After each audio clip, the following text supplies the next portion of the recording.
O banco ligou sobre um empréstimo de $390 mil em meu nome, então descobri que foram meus pais que fizeram isso sem me contar. Naquela tarde, eu estava concluindo minha última reunião com um cliente no escritório de advocacia no centro de Chicago quando meu telefone tocou. A tela mostrava um número desconhecido, mas era de um banco. Franzi a testa e atendi. Olá, aqui é Brad Coleman, do Horizon Farce Bank. Preciso verificar algumas informações relacionadas a um empréstimo hipotecário para uma propriedade na 720 Glenwood Drive. Pisquei. Glenwood Drive? Eu não tenho nenhuma propriedade lá. Respondi educadamente. O senhor deve ter a pessoa errada. Não tenho nenhum empréstimo vinculado a esse endereço. Entendo sua surpresa, disse o homem, a voz ficando ligeiramente hesitante. Mas seu nome, Emma Carter, está listado como coassinante num pedido de hipoteca cujo requerente principal é Madison Carter, sua irmã. Fiquei paralisada. A caneta escorregou da minha mão e caiu na mesa. Isso é impossível. Nunca assinei nada relacionado ao financiamento da minha irmã.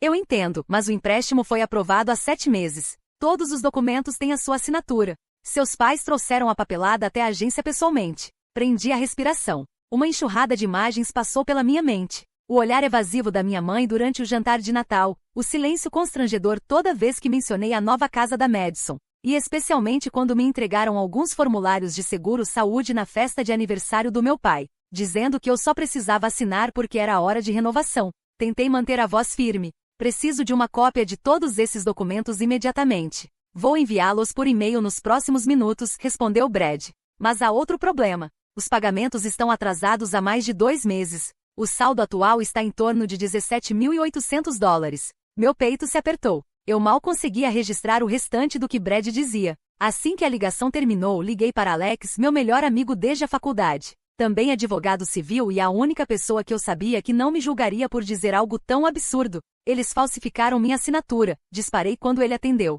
A Madison. Meus pais. Todos eles. Alex não fez uma única pergunta. Estarei aí em 15 minutos. Quando Alex chegou, eu já tinha recebido o e-mail de Brad. Abrimos o arquivo em PDF e num instante toda a suspeita se transformou em pura raiva. A linha de assinatura na declaração da hipoteca não apenas se parecia com a minha. Tinha o mesmo pequeno laço no final do A em Emma, exatamente como a caligrafia da minha mãe. Alex bateu o dedo na tela. Eles nem se preocuparam em fazer uma falsificação perfeita. Isso é uma ofensa grave. Assenti. Minhas mãos tremiam quando meu telefone iluminou. Era minha mãe ligando. Entreguei o telefone para Alex, que gesticulou. Atenda. Tente manter a calma. Respirei fundo e aceitei a chamada. Oi, mãe? Querida, você está livre hoje à noite? Seu pai vai fazer o seu prato favorito, espaguete com almôndegas. Quase ri da ironia. Perfeito, porque eu também queria falar com vocês sobre uma ligação muito interessante que recebi do Horizon Bank. Houve silêncio do outro lado. Então ela falou, a voz trêmula. Eu ia te contar em breve. Sério, é que a Madison precisava de ajuda, e você? Você está indo tão bem. Então a solução de vocês foi falsificar minha assinatura? Vocês têm ideia de que isso pode me custar o emprego? Minha licença na ordem dos advogados? Você está exagerando, Emma. Somos família. Famílias se ajudam. Cerrei os dentes, lutando para permanecer composta. Ajudam uns aos outros ou apenas ajudam a Madison? Vocês me colocaram em uma dívida de quase $18 mil e não disseram uma palavra. A Madison vai pagar. Ela só precisa de tempo. Interrompi, olhando para a tela do computador que mostrava 3 pagamentos atrasados. Vou aí hoje à noite. E quero a Madison lá também. Precisamos conversar. De verdade. Encerrei a ligação, ainda tremendo. Alex fechou o laptop. Você quer prestar queixa? Afundei na cadeira, sentindo como se o ar tivesse sido sugado da sala. Não sei, sussurrei. Mas preciso da verdade. Toda ela. Alex pousou a mão no meu ombro. Então começamos hoje à noite. Assenti, algo dentro de mim mudando. Não era dor, mas determinação. Minha família quis usar meu sucesso como escudo para as más decisões deles. Tudo bem. Agora eles vão aprender o que é enfrentar uma advogada. Alex voltou ao meu escritório às 20 horas trazendo seu laptop, uma sacola de sanduíches e um olhar mais sério do que eu já tinha visto. Você precisa comer algo antes de pirar, ele disse, colocando a comida e puxando uma cadeira. Comecei a investigar o banco e outras 3 instituições financeiras. Não é só a hipoteca. Olhei para a tela enquanto arquivos começavam a aparecer. Meu nome, meu e-mail pessoal, meu número de seguridade social. Emma, disse ele em voz baixa. Existem 3 cartões de crédito em seu nome, abertos em menos de 6 meses. O limite combinado de crédito chega a quase $70 mil, e todos estão estourados. Desabei na cadeira, o coração disparado. Não pode ser. Eu só solicitei um cartão, o meu Amex de 2019. E isso é só a ponta do iceberg, Alex continuou, trocando para outra tela. Também há um empréstimo pessoal sem garantia de $50 mil de uma financeira em Iowa, liberado há 4 meses. E pior, uma conta de investimento em seu nome foi usada como garantia para um empréstimo empresarial. Levantei num salto. O quê? Eu não tenho nenhuma empresa. Você não precisa ter, Alex disse calmo. Eles só precisavam de documentos e de uma assinatura, que eles aprenderam a falsificar muito bem. Andei de um lado para outro pelo escritório, a mente girando. 7 meses. Por 7 meses vivi, trabalhei e acreditei que minha vida financeira estava segura. E nesse período, as pessoas mais próximas de mim usaram minha identidade como escudo para suas dívidas. Sua pontuação de crédito despencou, acrescentou Alex. Quando foi a última vez que você checou? Há uns 6 meses, respondi. Estava 812. Agora está 613. Desabei novamente na cadeira, completamente esgotada. Minha carreira. Alex, se a firma descobrir, eles vão começar a fazer perguntas. Se houver uma investigação, posso ser implicada só por ser a titular das contas. É por isso que precisamos agir rápido, ele disse sério.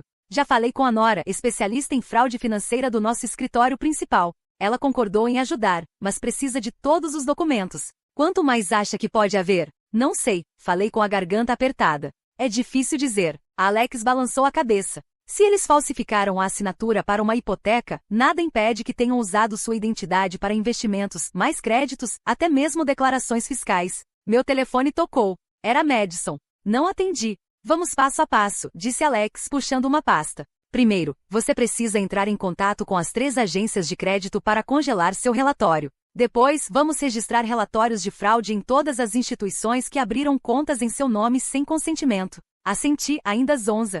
Qual o prejuízo total estimado até agora? Cerca de $292 mil.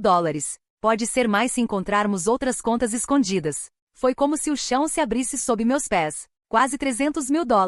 Não porque eu fiz mais escolhas ou gastei demais, mas porque minha própria família decidiu que eu poderia arcar com isso. Preciso saber o que mais eles estão escondendo, sussurrei. Se estou sendo o alvo, quem sabe o que mais fizeram? Alex concordou. Vou coordenar com a Nora. Acho que você também deveria chamar um analista jurídico independente para revisar todas as transações nas suas contas. Uma ideia me veio. Espera. Minha mãe pegou meu laptop emprestado 2 vezes no mês passado. Disse que precisava checar e-mails. E a Madison? Ela veio ao meu escritório no meu aniversário e ficou até tarde. Ela poderia ter visto informações das contas. Alex abriu o laptop e acessou meu histórico de login remoto. Poucos segundos depois, ele me mostrou a tela. Há um login não autorizado do IP da casa da sua mãe logo após a visita da Madison. Então é isso, falei com a voz vazia. Eles não apenas se aproveitaram de mim. Eles planejaram tudo. Alex fez uma pausa. O que você quer fazer agora? Olhei para ele. A resposta era clara. Sem voltar atrás. Amanhã à noite vou confrontá-los, mas não como família.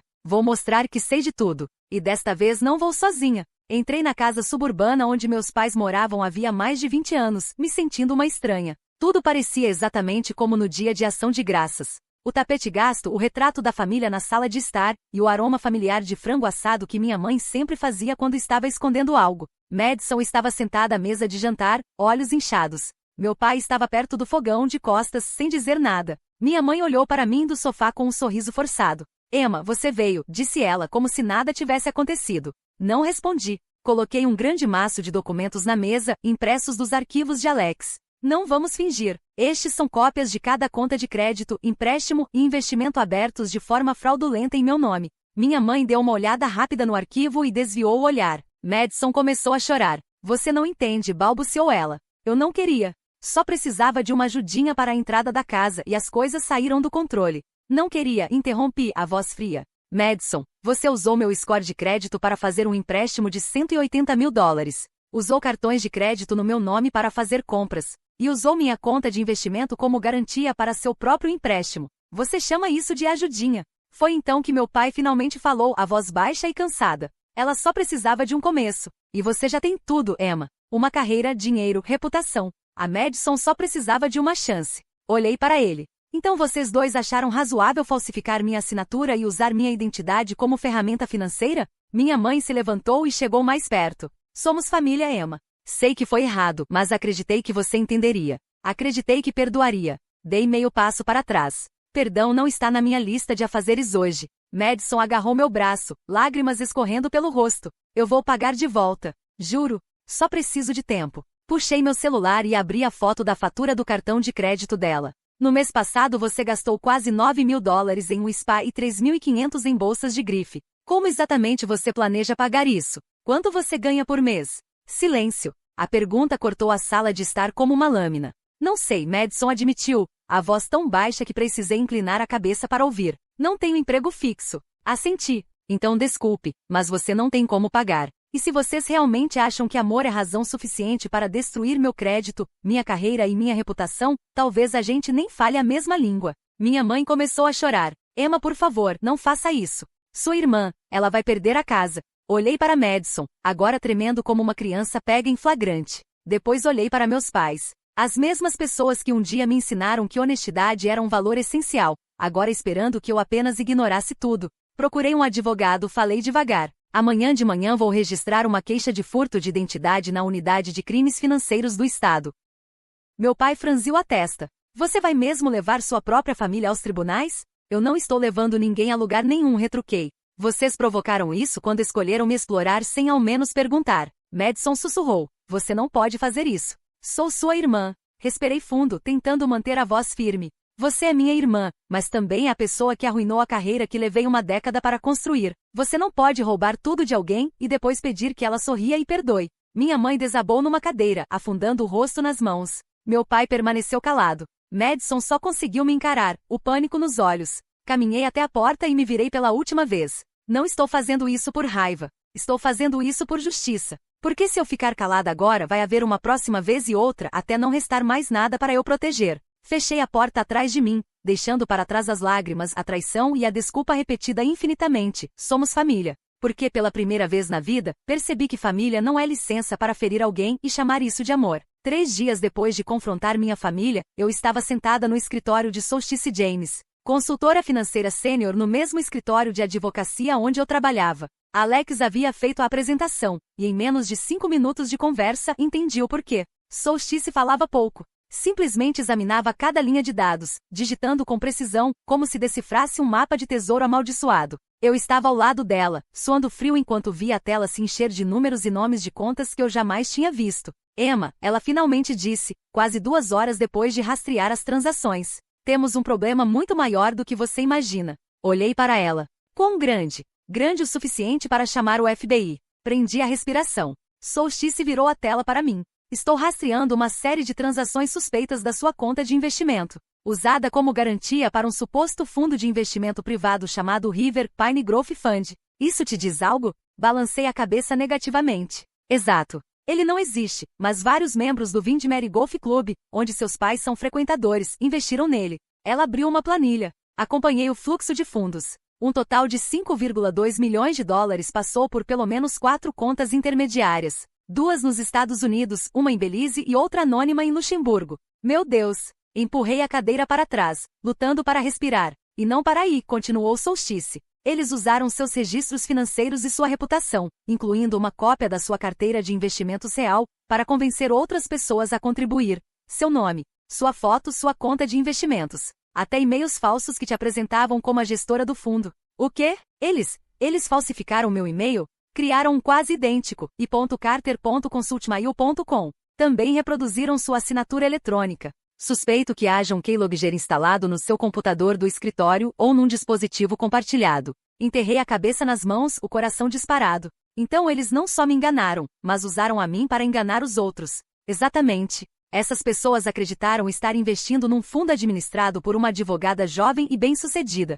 Confiaram no seu perfil pessoal, no seu score de crédito perfeito, no seu cargo. Nesse momento, Alex entrou com café e um semblante tenso. Recebi um recado de um funcionário do banco. O pai da Emma e um amigo acabaram de tentar sacar 200 mil dólares de uma conta conjunta, mas o sistema bloqueou a transação. Ótimo. Solstice assentiu. Precisamos impedi-los antes que o dinheiro desapareça por completo. Ainda tentava recobrar o fôlego. E as vítimas? Alguém se manifestou? Ainda não, Solstice respondeu. São todos mais velhos, bem relacionados e com vergonha de admitir que foram enganados. Alguns são velhos amigos dos seus pais, outros foram colegas da sua mãe na faculdade. Fiquei atordoada. As pessoas que mais confiavam na minha família eram as que mais estavam sendo prejudicadas. Tem alguém que você precisa conhecer, disse Solstice, saindo rapidamente. Voltou minutos depois com uma senhora de cabelos grisalhos bem penteados e um casaco bege que reconheci na hora. Senhora Ellen Ward, minha antiga professora do ensino médio e amiga de longa data da minha mãe. Olá, Emma, ela disse suavemente. Ela disse que eu poderia confiar em você. Levantei e apertei a mão dela. Sinto muito. Se eu soubesse antes. Ela balançou a cabeça, olhos marejados. Acreditei na sua mãe, na sua imagem. Jovem bem-sucedida, financeiramente esperta. Disseram que você administrava o fundo. Retirei toda a minha poupança de aposentadoria. Minha garganta apertou. Farei tudo o que puder para recuperar esse dinheiro, prometi. Juro. Alex confirmou com a cabeça. Já montamos o dossiê do caso. Vamos encaminhá-lo ao Departamento de Investigação Federal pela manhã. Solstice acrescentou. Também estamos compilando uma lista completa de vítimas. Assim que o caso for aberto, elas receberão proteção e suporte jurídico. Olhei para o quadro branco na parede, coberto de notas adesivas com nomes de vítimas, valores e datas de transações. Parecia o plano de um esquema de fraude em larga escala com meu nome bem no centro. Quanto tempo temos? Perguntei. Não muito, Alex respondeu. Eles estão em pânico. Se demorarmos, o dinheiro pode sumir em sistemas bancários de outros países, fora do nosso alcance. Cerrei os punhos. Então começamos agora. Naquela manhã, entrei na sede do Aulid Bank com Alex e Solstice, carregando um arquivo grosso cheio de e-mails falsificados, extratos financeiros, registros de IP e a lista verificada dos investimentos fraudulentos. Frank Delaney, o gerente da filial, levantou-se ao nos ver com um misto de surpresa e tensão no rosto. Emma, acabei de me reunir com seus pais hoje mais cedo, ele disse, tentando manter um tom neutro. Eles alegam que você está tentando manchar a reputação da família e até ameaçaram processá-la por difamação. Coloquei o arquivo sobre a mesa dele e o encarei firme. Então sugiro que dê uma olhada no que trouxemos. Frank se sentou, abrindo os documentos e lendo cada página lentamente. A calma em seus olhos foi dando lugar à preocupação, principalmente ao analisar a investigação de Solstice sobre as transações suspeitas. Em especial a movimentação do River Pine Growth Fund para contas offshore anônimas. Meu Deus! Ele exalou ao chegar no relatório de endereços de IP. Todas as solicitações de hipoteca, atividades de investimento e aberturas de cartão de crédito foram feitas a partir do mesmo local.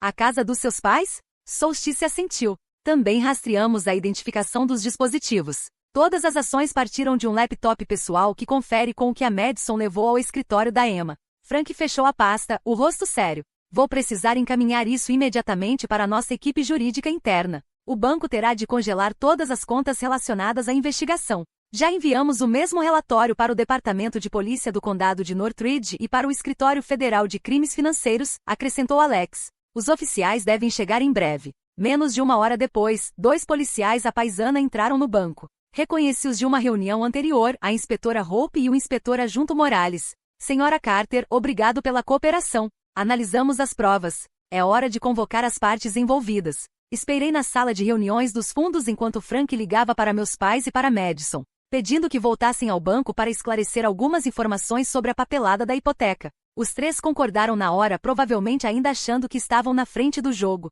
Quando entraram na sala, minha mãe foi a primeira a falar, a voz casual, como se chegasse a um coquetel. Frank, que bom que ligou. Achamos melhor esclarecer tudo com a Emma o quanto antes. Meu pai me deu um aceno seco. Madison não encontrou meus olhos. Esclarecer tudo? Exatamente, falei, empurrando a pasta pela mesa. Por favor, revisem isto. Contém provas de roubo de identidade, fraude, manipulação financeira e violações da lei federal. Um silêncio gelado tomou conta da sala. Madison tremia, olhos arregalados. Minha mãe agarrou a pasta e começou a folhear freneticamente. O rosto do meu pai ficou vermelho, a mão fechada em punho. Emma, ele rosnou. O que você pensa que está fazendo? Estou impedindo vocês 3 de continuarem arruinando minha vida e a de pelo menos outras 14 pessoas, respondi. Vocês chamam de ajuda familiar. Eu chamo pelo que é, crime organizado. Minha mãe bateu a mão na mesa. Você vai mandar sua família inteira para a cadeia por alguns erros? Madison é sua irmã. Não, retruquei, mantendo o olhar fixo nela. Estou levando criminosos à justiça, independentemente do sobrenome. Nesse momento, os 2 policiais deram um passo à frente, mostrando os distintivos. Gordon Carter, Ellen Carter e Madison Carter, vocês estão sendo presos em cumprimento à ordem do Tribunal Federal de Crimes Financeiros, acusados de fraude. Crimes financeiros, roubo de identidade e operação de um esquema de investimento não licenciado. O queixo da minha mãe caiu. E isso, é um engano. Somos as vítimas. Ela inventou tudo. Madison desabou em prantos. Eu não sabia nada sobre essas contas no exterior. Eu só ajudei a convencer alguns amigos a investir. Meu pai tentou se levantar, mas Morales interveio. Senhor, aconselhamos que permaneça em silêncio. Qualquer coisa que disser pode ser usada como prova.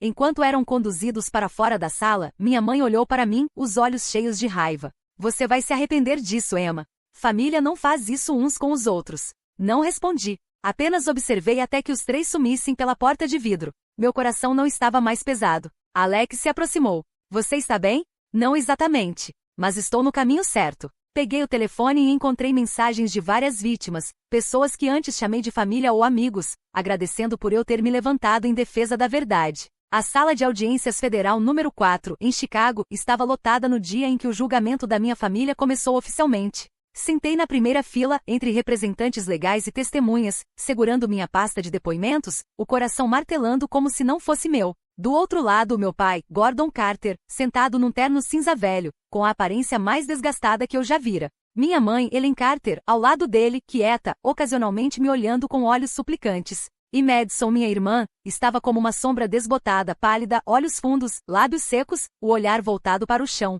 O juiz Roberts deu início ao julgamento com um tom imponente. Os advogados de defesa se basearam em argumentos já conhecidos: pressão familiar, dificuldades financeiras. Mas quando o promotor Whitaker se levantou, a narrativa deles começou a ruir. Pretendemos provar que essas ações não foram resultado de ignorância, mas sim de um esquema deliberado e organizado, ele disse. Os réus não apenas fraudaram vítimas idosas, mas usaram a identidade e a reputação de sua filha para criar credibilidade falsa. Fui chamada ao depoimento logo após as declarações iniciais. Cada passo em direção ao estrado parecia pesado, mas ao olhar para a primeira fila, onde a senhora Ward e outros 4 prejudicados estavam sentados, percebi que não podia vacilar. Meu nome é Emma Carter, comecei, tentando manter a voz firme. Sou advogada corporativa no escritório Rodman e Lindley. Em menos de um ano, descobri que minha identidade foi usada para abrir 3 cartões de crédito, 2 empréstimos e uma conta de investimento falsa em meu nome. Apresentei cada prova, cada e-mail falsificado, cada rastreamento de IP da casa dos meus pais, cada ligação que recebi de bancos ao usarem minha conta como garantia. Não fui apenas traída, falei, olhando diretamente para Madison. Fui transformada em escudo de um comportamento criminoso. Minha família usou meu sucesso para atrair outras pessoas a investirem em um fundo inexistente. O promotor exibiu extratos bancários, depoimentos de vítimas e, sobretudo, fotos de redes sociais, minha mãe em vestidos de grife num iate, meu pai posando num campo de golfe na Flórida, tiradas nos exatos momentos em que grandes retiradas eram feitas nas contas das vítimas. Um coro de suspiros ecoou no tribunal quando a senhora Ward explicou que investiu apenas porque acreditava que eu estava gerenciando o fundo. O advogado de Madison argumentou que ela deveria ser julgada separadamente, alegando que só seguirá as instruções dos pais. Mas quando a promotoria mostrou que ela havia feito uma inscrição de emprego usando meu currículo, completo com meu diploma de direito, minha assinatura eletrônica e meu número de inscrição na ordem, ninguém duvidou do envolvimento dela. O juiz folheou os arquivos do caso por quase 1 hora antes de erguer o olhar. Com base nas provas apresentadas, nos depoimentos das vítimas e nas acusações do promotor federal, o tribunal decide sentenciar. A tensão era tanta que deu para ouvir o clique de um grampeador na mesa do escrivão. Gordon Carter, 18 anos de prisão federal, sem direito a condicional nos primeiros 10 anos. Ellen Carter, 15 anos de prisão federal. Madison Carter, 12 anos de prisão federal e desqualificação permanente para qualquer representação ou prática financeira. Madison desabou em pranto ali mesmo. Minha mãe afundou na cadeira pálida. Meu pai nada disse, olhando fixamente para a frente, os olhos vazios. Todos os bens relacionados ao caso, incluindo imóveis, veículos, joias e contas bancárias domésticas, serão apreendidos como forma de restituição às vítimas, continuou o juiz. O tribunal também ordena a recuperação de fundos mantidos em bancos internacionais, em cooperação com o FBI. Senti a senhora Ward segurar minha mão delicadamente. Você fez o que era certo, ela sussurrou. Queria acreditar nisso, mas parte de mim ainda doía, porque fazer o que era certo também significava perder minha família. Quando a polícia levou os 3 para fora do tribunal, Madison se virou, lágrimas correndo pelo rosto. Desculpa, ela murmurou. Eu não sabia que chegaria tão longe. Não respondi porque no fundo ela sabia. Todos sabiam. E continuaram mesmo quando o precipício estava à vista. O julgamento terminou, mas minha busca por justiça, por verdade e pelo direito das vítimas estava apenas começando. Uma semana depois do julgamento, voltei ao escritório da Rodman e Lindley com uma mentalidade completamente diferente. Eu não era mais a Emma Carter, a filha que tentava manter a honra da família. Voltei como alguém que sobreviveu a um terremoto chamado confiança traída. E descobri que não estava sozinha. Menos de 2 dias após a sentença, recebi um e-mail do Conselho de Diretores. Eles me convidaram para liderar uma nova iniciativa chamada Reclaim and Rise, um programa de suporte legal e emocional para vítimas de fraude financeira cometida por familiares. Acreditamos que ninguém é mais qualificado do que você, escreveu o CEO. Não só pela sua expertise, mas porque você viveu isso. Você entende a dor e transformou-a em propósito. Fiquei horas encarando aquele e-mail, dividida. Parte de mim queria encerrar esse capítulo para sempre, trancá-lo no passado. Mas a parte mais corajosa sabia que aquilo não era um fim, era um começo. Respondi que sim. Na minha primeira semana como diretora, quase não dormi. Junto com Solstice e Alex, começamos a estruturar o programa. Lançamos uma linha direta, um site entrou no ar em 10 dias, em menos de uma semana, mais de 300 pessoas já tinham entrado em contato, em sua maioria mulheres de meia idade, idosos ou pessoas que foram traídas por alguém em quem confiavam. Uma das primeiras ligações que me marcaram foi de uma senhora de 67 anos, Marlene. Emprestei toda a minha aposentadoria para ajudar meu filho a abrir um negócio, ela disse pelo telefone. Agora ele sumiu. Sem dinheiro, sem casa. Me sinto uma tola. Sentei-me no meu escritório, apertando o telefone contra o ouvido, a voz embargando. Ninguém é tolo por confiar em quem ama. Mas ter coragem de se reerguer depois da traição é algo extraordinário. Ao mesmo tempo, decidi fazer algo que vinha evitando havia meses: limpar o apartamento antigo dos meus pais. Depois que os bens deles foram confiscados para restituição, o restante ficou aos cuidados das autoridades locais. Elas me deram permissão para buscar itens pessoais não relacionados ao caso. Entrar na casa onde cresci era como se o tempo estivesse congelado. O relógio de madeira que minha mãe polia semanalmente ainda estava lá. As fotos de família nas paredes, agora com sorrisos que me davam arrepios. Entrei no meu antigo quarto e revirei as gavetas da cômoda da Madison, encontrando um caderno de couro gasto, as páginas amareladas. Na primeira página, com a caligrafia dela, li: River Pine Plano. Não deixar a Emma descobrir.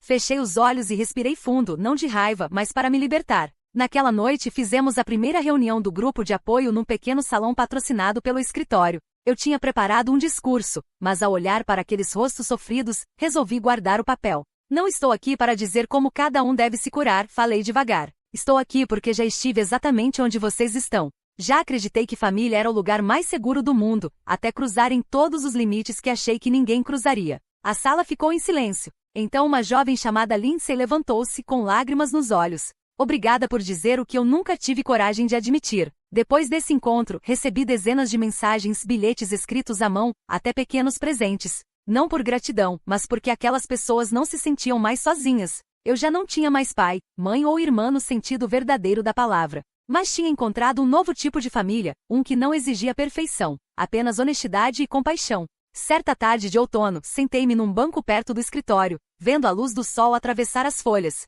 Solstice chegou com 2 copos de café. Emma, você acha que algum dia vai perdoá-los? Perguntou ela gentilmente. Pensei um instante, depois sorri. Não sei se o perdão em si importa agora. Mas sei que me perdoei por ter ficado calada, por ter aguentado, por ter acreditado que se eu fosse boa o suficiente, eles não fariam o que fizeram. Solstice assentiu. E agora? Olhei para o horizonte da cidade, onde tantas pessoas tentavam reconstruir suas vidas. Agora uso minha voz para proteger quem nunca teve chance. É assim que recomeço. É assim que escolho seguir. Naquela noite fiquei sozinha no auditório onde o Reclaim and Rise realizou sua primeira conferência. O local estava vazio, as cadeiras empilhadas, luzes douradas aquecidas iluminando o palco onde eu acabará de compartilhar minha história com centenas de outras pessoas. Gente que também tinha sido traída pela família. Numa mesinha no canto havia dezenas de recados escritos à mão, deixados pelos participantes. Um deles dizia: eu achava que era fraca por não conseguir perdoar, mas graças a você entendi agora. Às vezes, a coisa mais forte que podemos fazer é cortar o que é tóxico.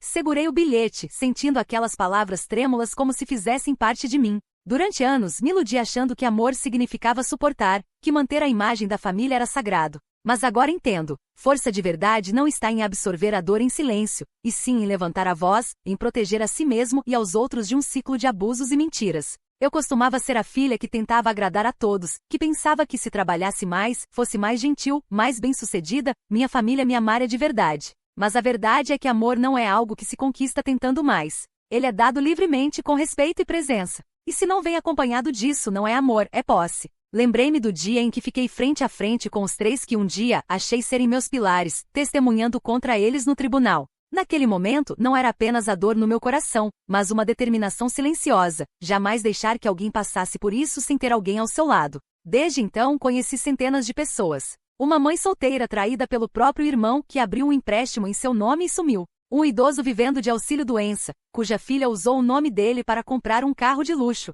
Um estudante universitário sobrecarregado de dívidas porque os pais usaram a identidade dele para pagar a faculdade do irmão mais novo. Histórias diferentes, mas a mesma dor. A traição de alguém que você amava sem questionar. E assim comecei a perceber que às vezes precisamos redefinir a palavra família. Família não é sangue. Não é sobre compartilhar nomes ou tetos. Família é onde você está a salvo de exploração, onde a confiança é honrada, não abusada, onde você não precisa provar o seu valor para ser amado. Olhei para a faixa pendurada atrás do palco, com o lema do programa em letras grandes e brancas: a justiça começa com a verdade. Alex entrou pela porta lateral com 2 xícaras de chá, entregou-me uma e se sentou na cadeira ao meu lado. Você foi incrível hoje, ele disse. Não só pelo que compartilhou, mas por como fez as pessoas se sentirem menos sozinhas. Sorri. Eu só não quero que mais ninguém se sinta fraco ou errado por escolher se afastar, mesmo que seja da própria família. Alex hesitou. Você ainda pensa em perdoá-los? Olhei para a janela, onde o sol se punha devagar. Não guardo ódio, respondi. Mas perdoar não significa permitir que eles voltem para a minha vida. Perdão é para a paz de espírito, não para dar a eles uma segunda chance. Alex concordou. Entendo. Virei para ele, meu olhar firme. Não estou mais atrás de amor de quem me machuca. Estou construindo uma nova família. Feita de pessoas que escutam, que respeitam, que se importam. Gente como você, como a Solstice, como todos que se levantaram hoje e contaram sua história. Levantei meu copo de chá. Um brinde à verdade, à coragem e a uma nova definição de família. Alex ergueu o dele. Um brinde aos novos começos que escolhemos. E enquanto a noite se acomodava gentilmente do lado de fora, percebi que minha vida não estava mais presa ao passado. Eu havia perdido uma família, mas encontrei a mim mesma. E a partir disso, comecei a reescrever o que é família com minhas próprias mãos. A história de Emma é um lembrete poderoso de que família nem sempre significa segurança ou amor. Às vezes, as feridas mais profundas vêm de quem está mais próximo. Mas Emma provou que a verdadeira força não está em se manter calada para proteger uma imagem falsa, e sim em se levantar, escolher a verdade e se proteger, a si mesma e a outros contra o mal. Ela não apenas recuperou sua dignidade, mas transformou sua dor em propósito, ajudando outros a saírem das sombras.